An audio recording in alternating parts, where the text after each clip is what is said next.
ओम गजाननम गणपते नमः। प्यारे दोस्तों, आपको बता दें कि एक बार नारद मुनि के मन में ऐसा विचार आया कि वो मन में सोचने लगे कि होनी को टाला जा सकता है या होनी को नहीं टाला जा सकता है। प्यारे दोस्तों, इस प्रकार वह नारद मुनि जी एक रास्ते से जा रहे थे।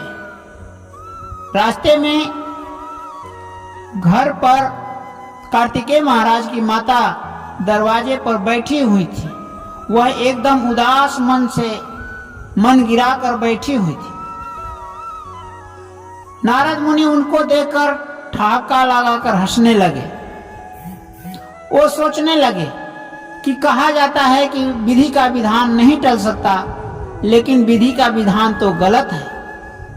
अभी 10 मिनट बाद इनका मृत्यु लिखा है कि एक बड़े पहाड़ पे होना है और यह यहाँ बैठी हैं, तो ये तो विधि का विधान सरासर गलत है। यह हंसते हुए वो चले गए। इधर क्या हुआ कि कार्तिकेय महाराज जब घर पहुंचे तो उनकी माता सारा दुखड़ा कार्तिकेय महाराज से सुनाने लगे कि बेटा, नारद आया था और हमको देखकर बहुत तेज ठहाका लगाकर हंस रहा था। इतना में आग बबूला कार्तिकेय मन में सोचने लगे कि नारद की इतनी हिम्मत जो मेरी माता को देखकर हंसता है।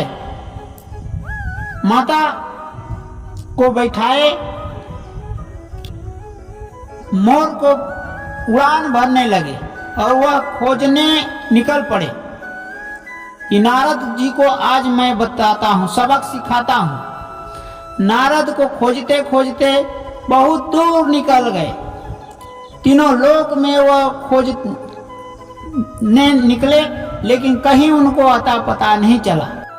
कार्तिकेय महाराज जी अपनी माता को लेकर उस पहाड़ी तक पहुंच गए जहां उनका विधि का विधान लिखा हुआ था।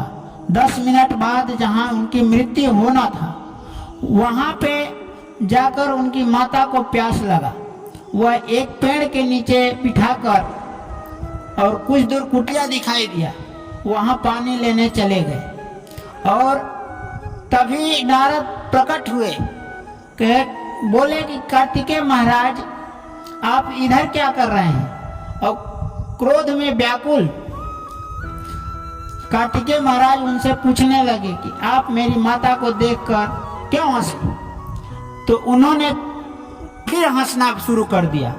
बताए कि हे कार्तिकेय महाराज, मेरी इतनी हिम्मत कहाँ कि मैं माता को देखकर हंस सकूं। मैंने तो विधि के विधान पे हंसा कि विधि का विधान गलत होता है, लेकिन आज हमको पता चला कि नहीं, विधि का विधान सत्य होता है। आप चलिए माता के पास, देखिए माता को सर्प डस लिया है और उनकी मृत्यु हो गई है। इसलिए हे कार्तिकेय महाराज, शांत हो जाइए। फिर कार्तिकेय महाराज को लेकर नारद जी माता के पास आते हैं। वास्तव में माता जी को एक सर्प डस करके वापस जा रहा था और माता अचेत अवस्था में वहां पड़ी हुई थी। इसलिए दोस्तों, कहा जाता है कि विधि का विधान सत्य है, अटल सत्य है। विधि का विधान को टाला नहीं जा सकता। धन्यवाद, थैंक यू। ऐसे ही वीडियो देखने के लिए चैनल को सब्सक्राइब कीजिए, लाइक कीजिए। धन्यवाद।